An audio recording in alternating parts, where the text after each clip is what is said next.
오늘 본문 말씀은 놀라울 만한 일이 없이 시작합니다. 당시에 너무나 보편적인 모습, 사랑하는 이를 잃은 사람들에게 볼 수 있었던 지극히 일반적인 모습에 대한 기록으로 시작하고 있습니다.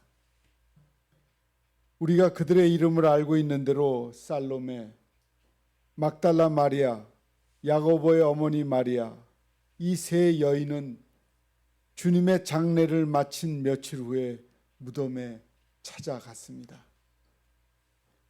오늘날도 마찬가지이지만 장례식 후에 무덤에 가는 것은 특이한 일이 아닙니다.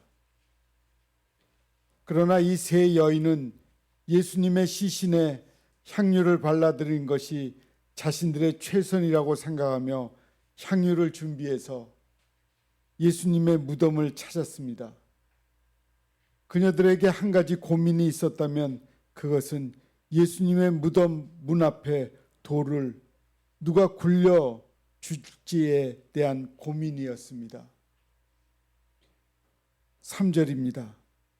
서로 말하되 누가 우리를 위하여 무덤 문에서 돌을 굴려주려 하더니, 도무지 세 명의 여인이 굴릴 수 없는 무덤 앞 그 돌이 그들에게 해결할 고민이었습니다. 그러나 이러한 고민을 품고 주님의 무덤 앞으로 나아간 여인들에게 놀라움의 물결이 밀려오고 또 밀려오기 시작했습니다. 무덤은 열려 있었습니다. 그리고 눈이 부시도록 흰 옷을 입은 사람이 거기에 서 있었습니다. 여인들은 그 사람을 보고 놀랐습니다. 그때 청년이 여인들에게 말하였습니다. 너희가 십자가에 못 박히신 나사렛 예수를 찾는구나. 그러나 그는 여기 계시지 않는다. 그분은 말씀하신 대로 다시 살아나셨다. 이제 너희는 가서 그분의 제자들과 베드로에게 너희보다 앞서 갈릴리로 가서 거기서 너희를 만날 것이다 라고 메시지는 전합니다. 그런데 이것은 여자들에게 감당하기 어려운 말씀이었습니다. 흰옷을 입은 청년의 이야기를 들은 여인들의 반응은 오늘 본문 말씀 8절에 기록되었습니다. 제자들이 여자들의 몹시 놀라 떨며 나와 무덤에서 도망하고 무서워하여 아무에게도 아무 말도 못하더라. 그들은 마음의 충격을 받았고 놀랐고 두려웠습니다. 그래서 그들은 아무 말이 없었습니다. 예수님은 돌아가셨고 무덤에 묻히셨습니다. 그러나 다시 살아나셨습니다. 그분은 그토록 사랑하던 여인들도 듣고 기뻐하기보다 두려워했던 부활의 소식, 사람으로 도저히 이해할 수도 믿을 수도 없는 그 부활의 소식을 성경은 오늘 우리에게 분명하게 전하고 있습니다. 저와 사랑하는 여러분은 지난 한 주 동안 예수님의 고난을 묵상하며 고난주간을 보냈습니다. 주님의 십자가의 고난과 죽음을 기억하며 그분의 고난에 동참하였습니다. 그리고 주님의 고난의 원인이었던 우리의 죄를 돌아보며 회개하였습니다. 그러나 이제 우리는 주님의 부활을 기억할 때입니다.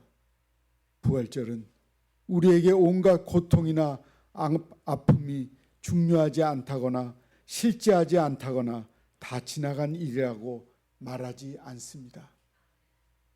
오히려 그 반대죠. 부활절은 그 아픔을 고통스러울 만큼 진지하게 다룹니다. 그러나 부활절은 우리에게 중요한 사건을 돌아보게 하고 우리에게 주어질 미래를 약속합니다. 부활절을 마주하는 우리에게 성경은 이렇게 말합니다. 너희를 위하여 십자가에서 고난받으시고 죽으신 예수는 다시 살아나셨다. 그분은 죽음으로부터 승리하셨다. 그리고 이 놀라운 예수 그리스도의 부활은 그분을 믿는 너희에게도 약속이 되었다. 오늘날 많은 교회에서 삶에 찾아오는 문제를 해결하는 이론을 가르치는 것에 중심을 둡니다. 어떻게 지금 내 앞에 있는 문제를 해결할 수 있을까? 어떻게 하면 나의 삶에 더 많은 행복이 주어질 수 있을까? 대한 답을 주는 것에 많은 교회들이 집중합니다. 그러나 성경은 이러한 답을 주기보다는 우리에게 주어질 미래가 있음을 기억하게 합니다. 지금 당장 눈앞에 고통이 있을지 모르지만, 지금 당장 우리 삶에 하나님을 위한 고난이 있을지 모르지만 우리에게 모든 것이 분명해질 미래가 있다고 말합니다.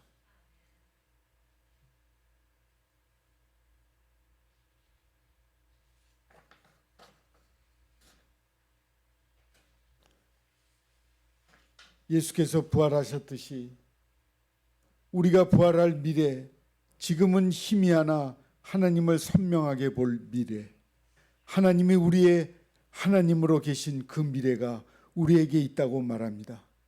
기독교 신앙은 무엇보다 부활 신앙의 기초가 있음을 기억하시기를 바랍니다.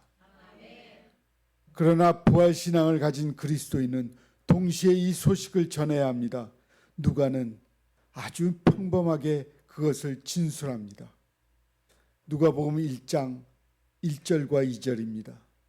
우리 중에 이루어진 사실에 대하여 처음부터 목격자와 말씀에 일꾼된 자들이 전하여 준 그대로 내력을 저술하려고 붓을 든 사람이 많은지라.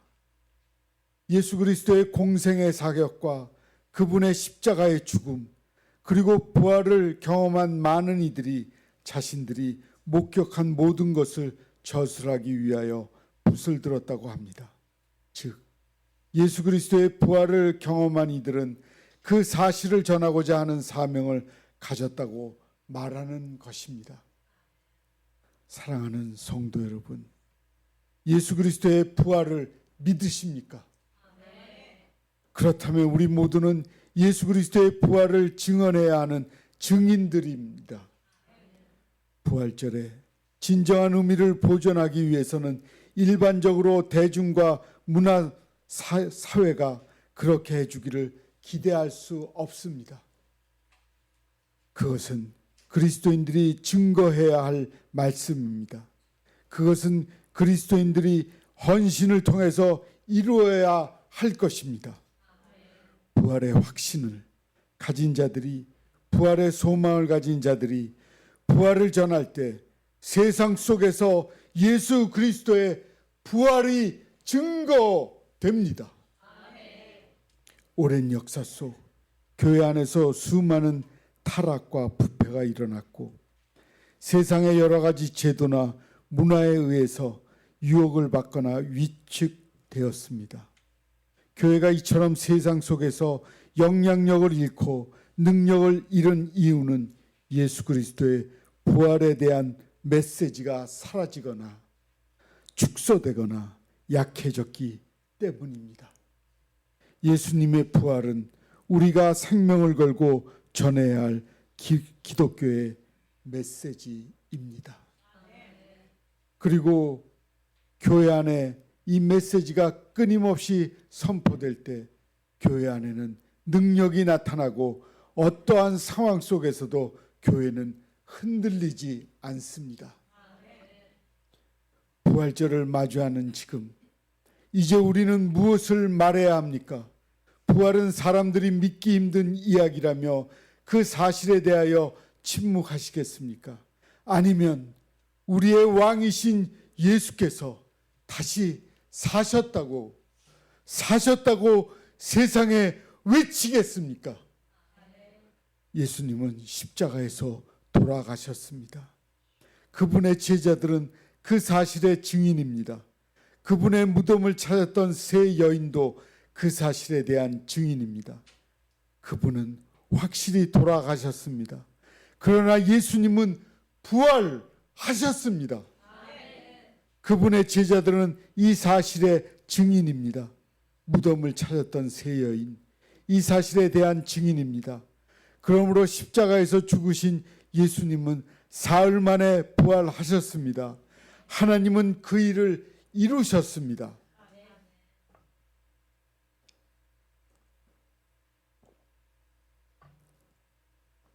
예수님은 사랑하는 여러분과 저의 죄와 허물 때문에 죽으셨지만 하나님이 다시 살리셨습니다.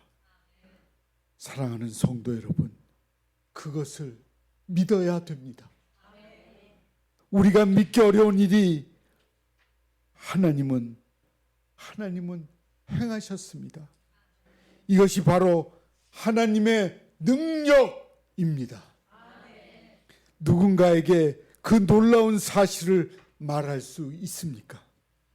이제 우리는 이 놀라운 사실에 대해서 말해야 합니다. 우리는 빈 무덤에서 달려 내려와 침묵하는 교회가 되어서는 안 됩니다. 결코 그럴 수는 없습니다. 우리는 함께 세상을 향해 외쳐야 합니다. 주님이 부활하셨습니다. 주님은 부활하셨습니다. 주님은 부활하셨습니다. 아멘. 할렐루야.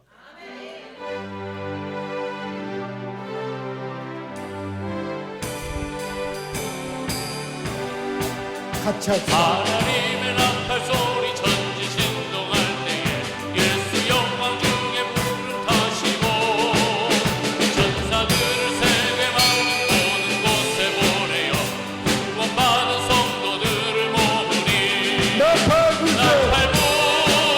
때 나의 이름 나팔 불 때 나의 이름 나팔 불 때 나의 이름 무덤 속에 잠자는 자 그때 다시 일어나 영원한 말씀 피어누니 중간에 모든 성도들은 타고 올라가 중에서 주의 얼굴 배우니 나팔 불 때 나의 이름 나팔 불 때 나의 이름 나팔 불 때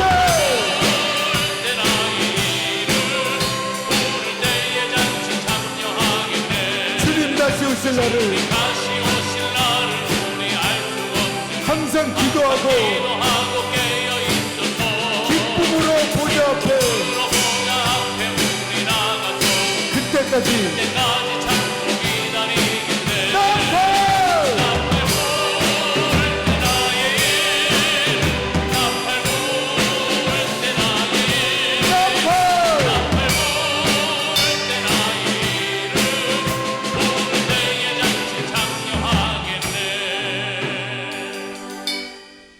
하나님, 우리에게 기쁨의 소식이 있습니다. 주님이 부활하셨기 때문에 우리는 부활의 기쁨이 우리의 것이 되었습니다. 그 기쁨을 우리가 신앙생활하는 동안 즐겁게 항상 외치며 부활을 하나님의 영광으로 나타내게 하옵소서. 그리고 우리에게 항상 부활의 신앙을 간직하고 살게 하옵소서. 예수님의 이름으로 기도합니다. 아멘. 샬롬 샬롬 샬롬 샬롬 샬롬 샬롬 내니 두려워 말아라 나의 아들 나의 딸아